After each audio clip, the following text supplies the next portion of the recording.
走，快！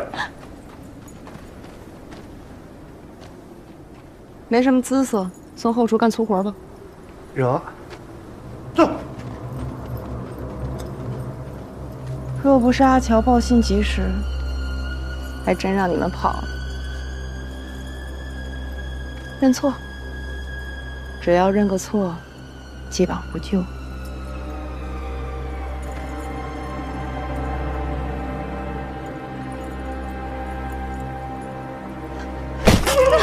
别打了！住手！别打了！别打了！住手！住手！别打了！住手！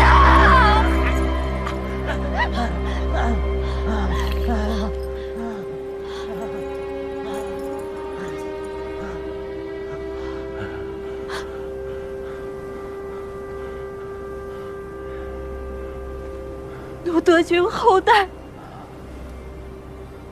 心存感念，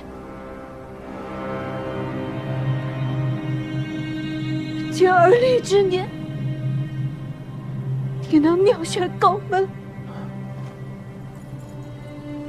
一些秦晋。薛某，就算奔身碎骨，也不会舍弃石新娘。那我就成全你，往死里打！别打了！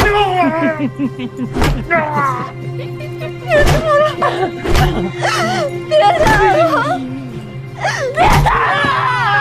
以后都忘了他便是。说话算话。放了！放了吧！停！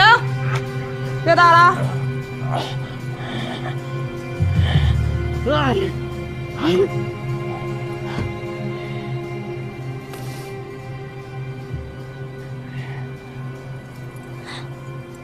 好，把头上之事不要赠给公子。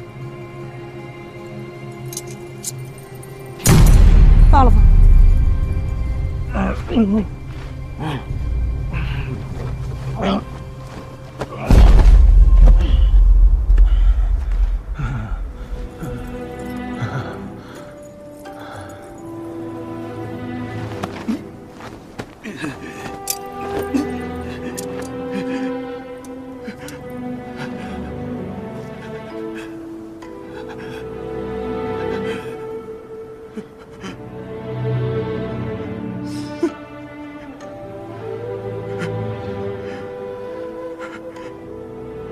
今日别后，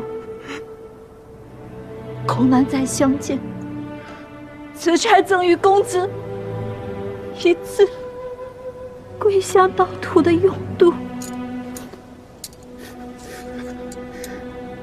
石新娘，某发誓，日需2个月，定凑足钱。不期之前定金，回来替你赎身。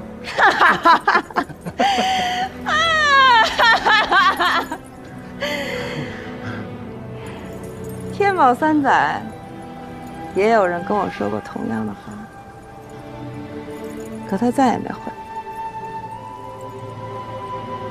这些年，同样的说辞在平康坊听过不知千遍万遍，从没变过花样。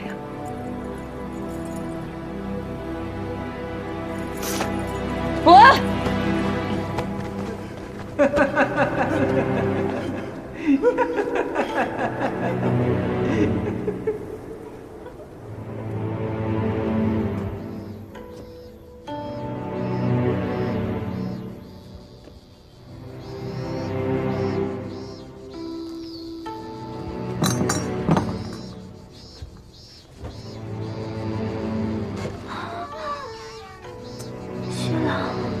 薛郎，是秦娘又吃醉了。我是秦儿。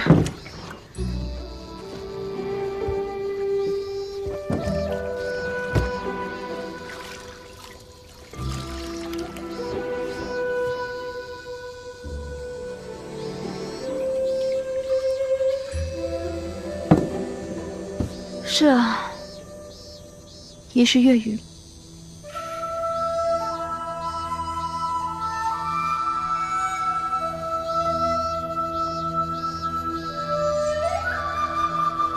你听到蝉鸣了吗？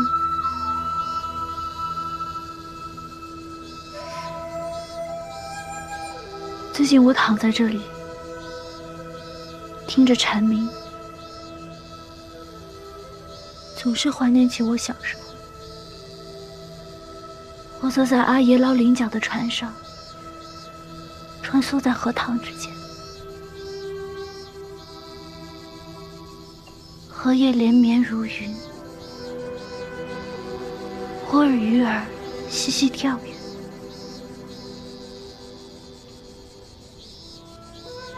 这长安和家乡唯一相似之处，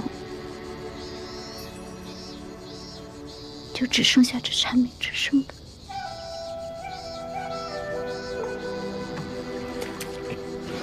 蝉鸣就是蝉鸣，从被卖进醉红楼的那天起，那个夏夜听蝉的十七娘就已经死了。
李大使，你这个忙，我帮不上。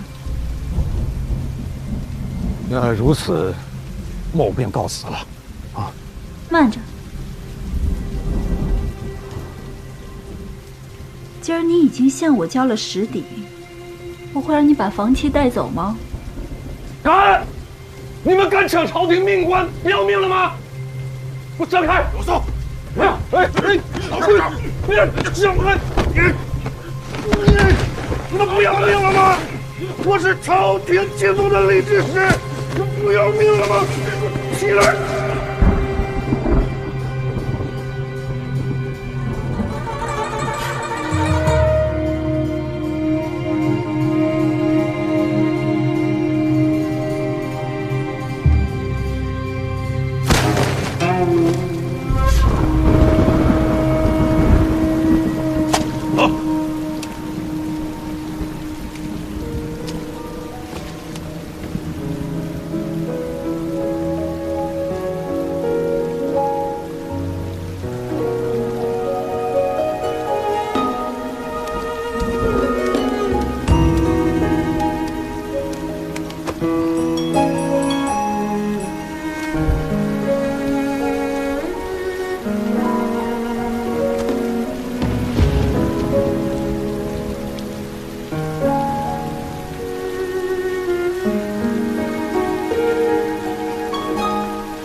草木繁花似醉人桥，浮华过眼，雕琢成沧桑。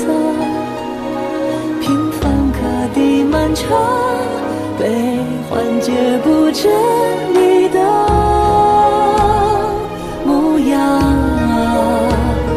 世间纷扰难收场，我愿独守桂花香。盼旧人木夕阳，花开自伤。老马无恙，长安可是去岭南的方向。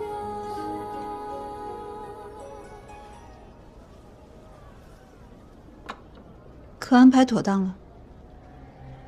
妥当了。高将军可要小心伺候。席间左言左讲，你要听得仔细，回来讲给我听。咱们共同举杯，祝贺吴兄此次拔得头筹。晴儿好奇，十七娘为何不似他人那般去费尽心力讨好客人，仅靠收集这些秘辛，短时间内便将这些王公巨人、贵人敬邀至席上。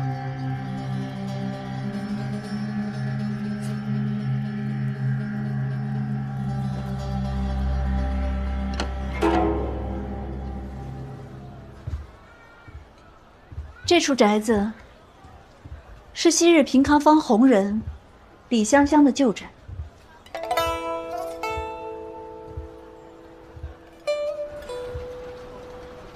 传说中，他总是站在这里，望着那处宅子发呆。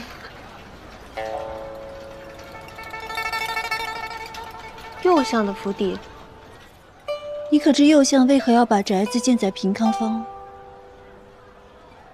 不知。因为这平康坊埋着最值钱的东西。是什么？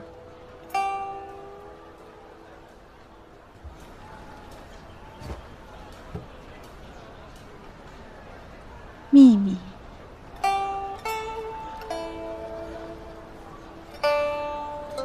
可怜的李香香，穷极一生都在想，如何能攀上右相，却参不透这近在咫尺的道理啊！于常侍，臣实委屈各个衙属将这批文办了下来。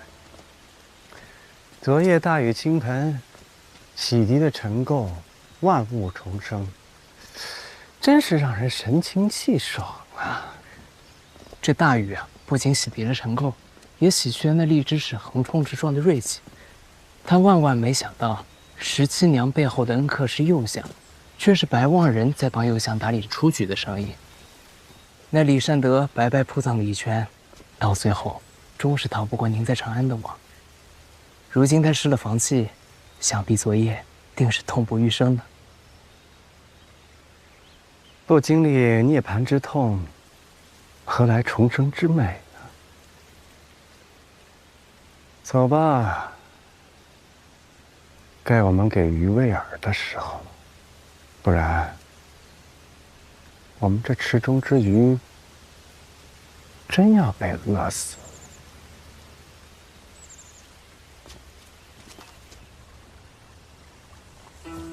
一晃这么多年了啊！当年我刚到上林署，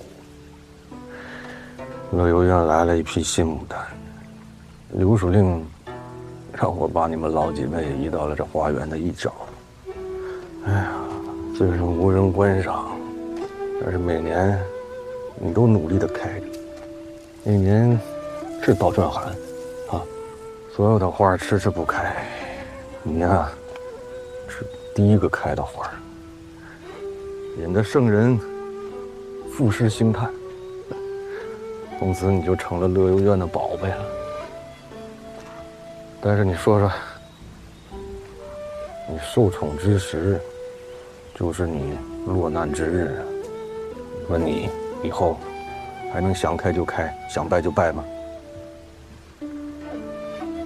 跟你一起来的那老几位，哭的哭，拜的拜，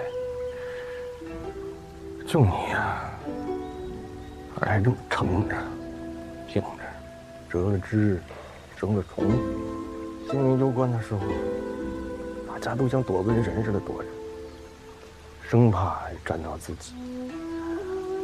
这回啊，我把虫给你除了，要挺住，要好好活着，要把这根呢往下扎得更深。咱们要努力呀，要绽放，啊！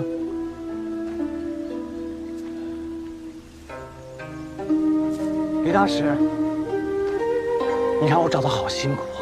你在这儿，于长史，你来了。你怎么才来啊？我铡子呢？莫急，莫急。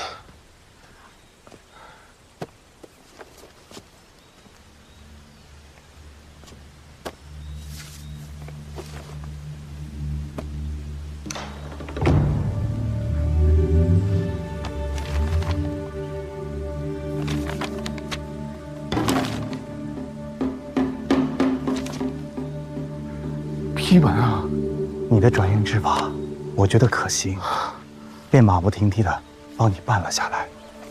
诗了曰：“万望海涵。”道什么歉呢？这是帮了我大忙了。那个，这批文怎么这么快就下来了？李大师，论算筹，我不如你严谨；论实践，我不如你有心得。但我在宫中多年，跟各衙署打交道，我还是有解决问题的能力和办法。是，我就是不懂这些办法呀。要是你跟我一起去岭南，就没有这些麻烦的事儿。那我现在有批文了，我可以开始运了呀。李大师，切莫心急。想转运荔枝，你还需再见一个人，此人不在批文之中，却在流程之上。贵妃，右相，右相。想将荔枝转运之事办得顺利稳妥，没有他的首肯，再多的批文，不过是一堆废纸罢了。如今你拿到了批文，又想看到你周旋一官场也游刃有余，他更会相信你有能力办好此事。他若肯将权力下放于你，谁还敢劝怠拖延了？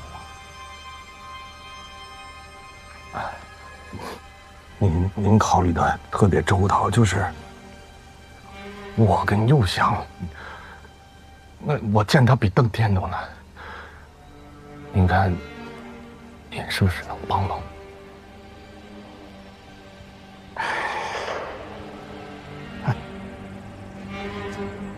李大师，你可知别人在背后如何诋毁我的吗？谁这么大胆？他们说我咬住的东西不肯松口。我只是替上人分忧，顺便帮了一些人。但事成之后，这些人怕我抢功，最后都编排成了我的不是。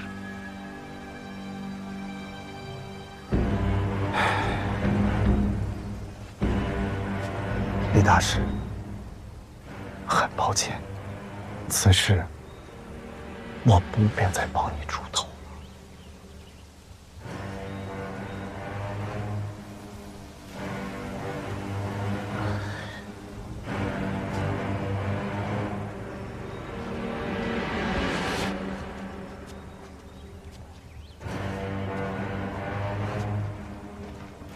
但我有一计说给你听。右相每月都会有几日回进宫陪圣人下棋，明日午时，右相会经过宫门甬道，到时候你能不能让他为你出租，就看你李大师的造化了。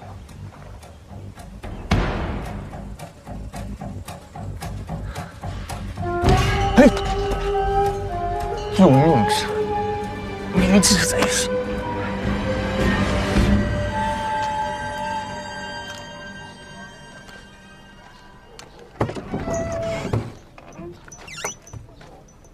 我能继续活下去了，我拿到批文了。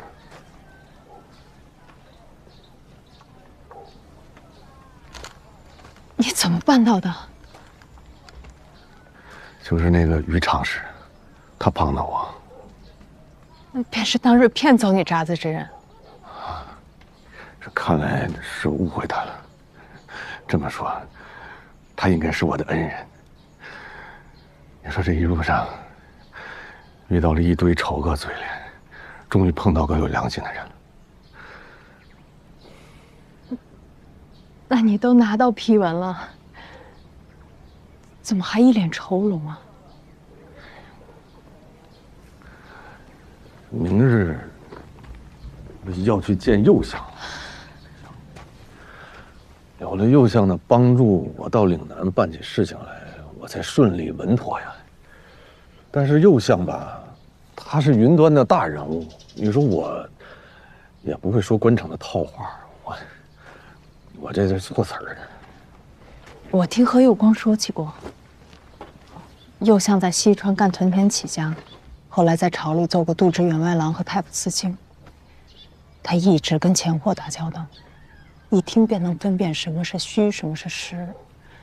你擅长数字，你便与他讲数字，越详实越好。讲数字，这就像一袋袋沉甸甸的粮食，若有一丝虚报，就会对不上笋头。右相自然会信任你。讲数字行，讲数字。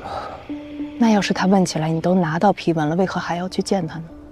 那我实话实说呀，我就说有他的帮助，我办事情才稳妥，没人拦着我嘛。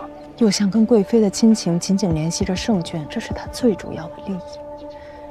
若是新鲜荔枝真能博贵妃一笑，最好经右相之手送去。你就这样讲，他才能舒心。这过于谄媚了吧？你要想得到他的支持，必须投其所好。投其所好吗？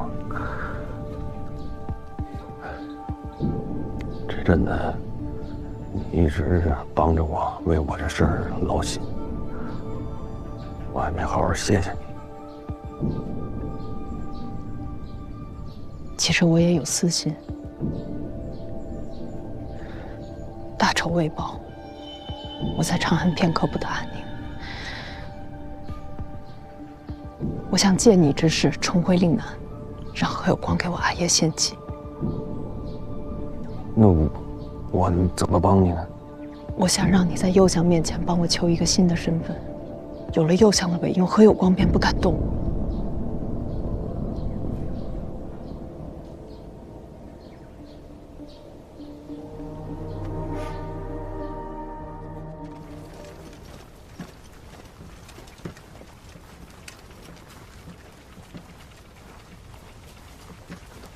绕！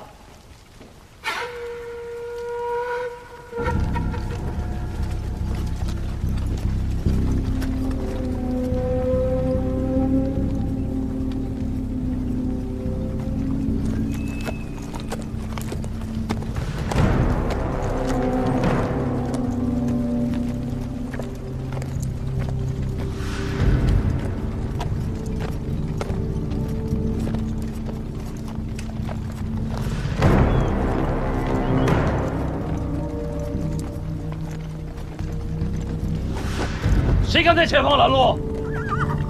上林署监事判吏之使李善德拜见右相。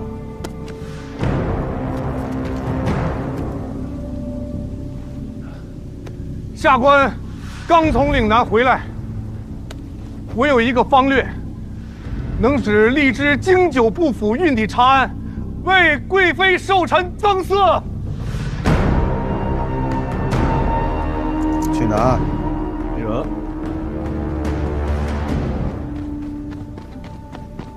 看来右相的家，他是在找死啊！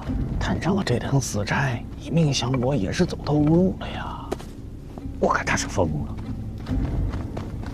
右相接了你的札子，你是对你天大的福报，你还不知死？赶紧让收了，还不走？荔枝转运之法，日之毫厘，谬之千里啊！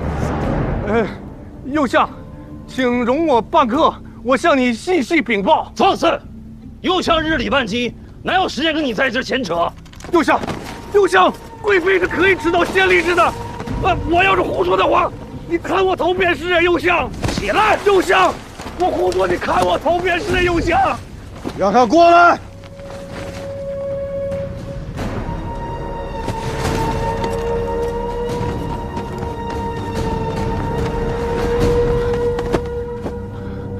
右相容禀。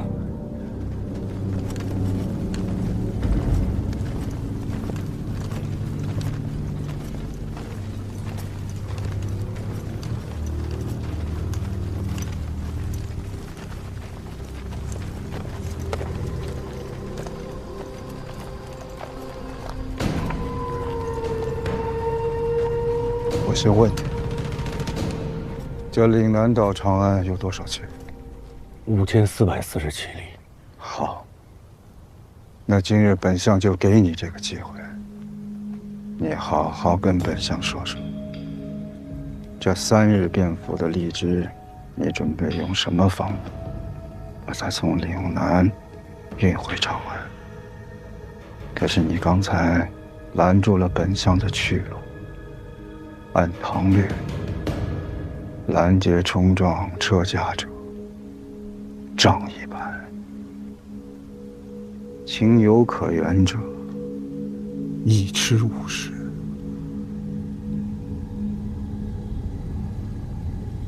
念你是为圣人办事，便饶了你这皮肉之苦。可是，这唐律的威严，不容亵渎。这样吧，就让你这官袍替你受罚。谢右相。今日这公道，谁人当值？今日谁当值？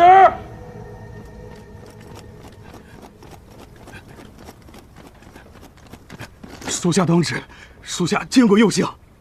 当值不严，一会儿你就披上他的官袍，替他受罚。是。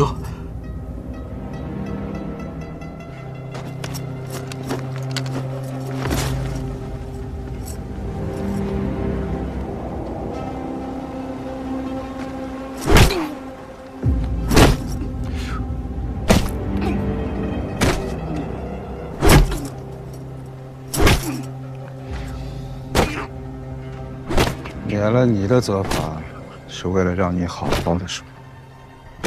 倘若你说的有一处数字错误，或者有一处与常理不符，结果你是知道的。下官不敢。右相，这可有能书写之地啊？先拿根棍来。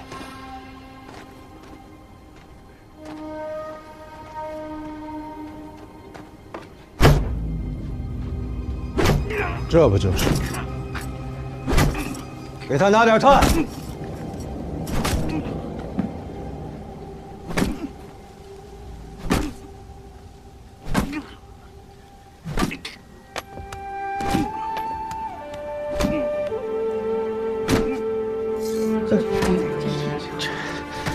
刑部门添乱写乱话，这成何体统啊！这就是无关系。哎。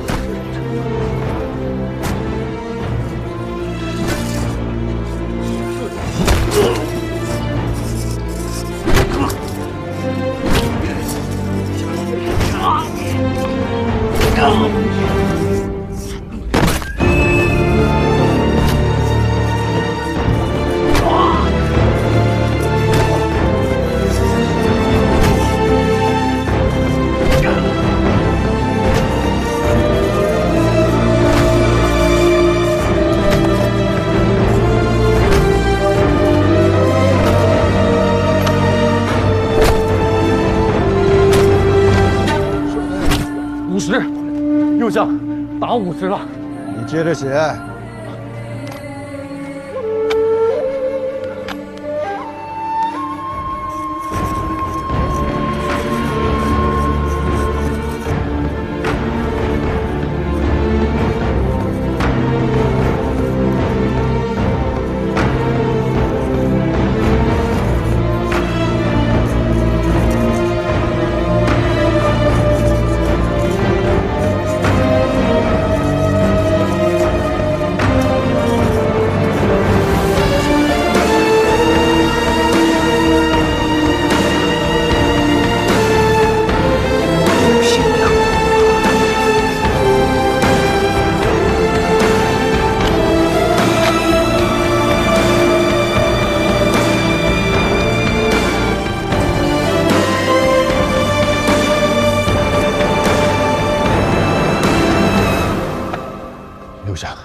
这是我的转运之法。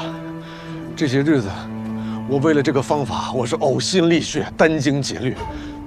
来，你们都过来，过来看看这李善德写的转运之法。才很好。那我问你，按你这个方法，荔枝要几日能运到城？11日。那既然你已经有了转运之法，为何不照着去做，而是冒死来见本相？下官德薄立威，不敢厚颜，担此重任，愿把这个方略献于右相，乐见族其和睦，足为圣心。那本相是不是该给你称声热啊？不可。本相身兼40多职，实在是分身乏术，心领了。好了，别绕圈子，有什么困难，说。下官有一事，想请右相成全。律师转运呢，花费巨大。有一位岭南胡商阿弥达愿意为此事出力，报效朝廷。胡闹！我大唐富有四海，用得着胡人报效？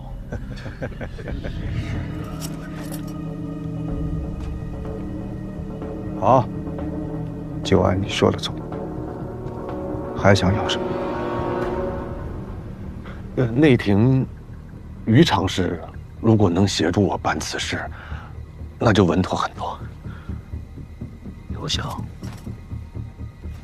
他能提及于常侍，怕是于常侍想来抢了这个差事。本相现在只关心着荔枝能不能运到，就关系着圣人和贵妃的情绪。你说的这个人，他忙着呢，在意吧？还有没有？没有了。好，那就去办。右相，下官有一事不明。方才我仔细看了李大使的方略，足以看出他确实费了不少心思。可只是为了转运几颗荔枝，便要倾全国之力，调动大量骑手、马匹、舟船、驿站、兵库。我想问李大使一句：这钱要从哪里出？还是从朝廷出，对吧？方才我粗略地算计了一下，这一颗荔枝的成本折下来就要17贯500钱，可在西市换一头3岁口的公骆驼，可换米2000余斗。我大唐繁盛，魏正公曾见太宗，不念居安思危，戒奢以俭，私以伐根以求木茂，色源而欲流长也。今年运了荔枝，明年的、后年的，长此以往，亏空了大唐的国库，后世会怨我们这些当朝官员不鉴。何况西北战事不绝，黄河连年泛滥，处处都是用钱的地方。我们如此兴师动众、劳民伤财的转运荔枝，传出去也一定会为百姓所憎，招来非议和骂名。今上圣明，贵妃仁慈，他们若了解实情，定也不会答应。下官斗胆，建议先将此法弥费明细，禀报圣人，烦请圣人定夺。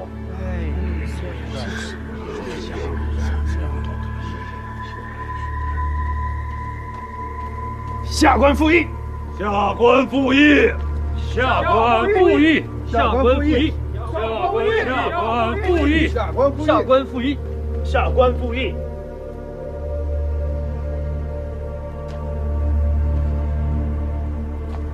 李善德，看看，有这么多人都不希望你把这件事情干成，你怎么看？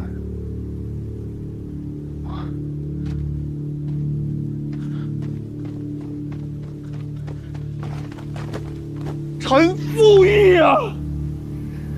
右相，下官此次去岭南，深知路途艰辛，所费巨力。但是，这是下官职责所在，不得不尽力去办成此事。但如果圣人要是收回成命的话，不治国之大幸，民之大幸啊！不得不啊，好一个不得不啊！心不甘，情不愿，这还是在为圣人办事，为圣人分忧，为大唐谋利，不能只挂在嘴上。你们呀，眼里只看到了这一颗小小的荔枝，只觉得这贵妃的荔枝宴铺张、奢靡、劳民伤财，只为了一个面子。你们没有一个人能够真正领会圣人的用意。俗话说：“天高皇帝远，我唐幅员辽阔。”一颗荔枝，先能从岭南运到长安。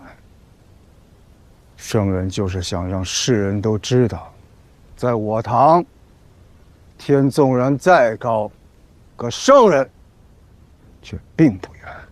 就算有军情，800里加急，一刻不耽误，直达圣庭。到时候，谁还敢轻举妄动？这个，那17贯500文一颗的荔枝，在西市上可换得来。这荔枝不仅仅代表了我大唐的脸面，更代表了我大唐的国力，我大唐的威严，是我大唐不费一兵一卒而去他国治兵的实力，不值吗？圣人觉得值，本相觉得值。而你们刚才说的，不过就是想为自己日后在史书上博个清名罢了，伎俩。不过本相理解，骂名没人愿意背，那本相来背，某来背。众校尉无罪，乃我自知道。为圣人分忧，某何惜此事？李善德，这荔枝，你有没有信心把它运回长安？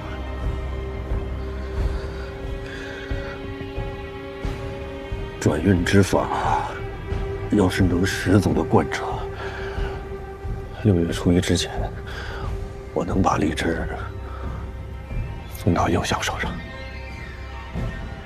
好，好，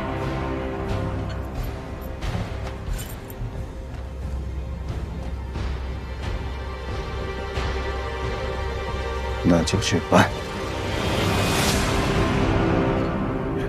右相，能不能给我开个文书，这样我到各衙署办起事情来方便一些？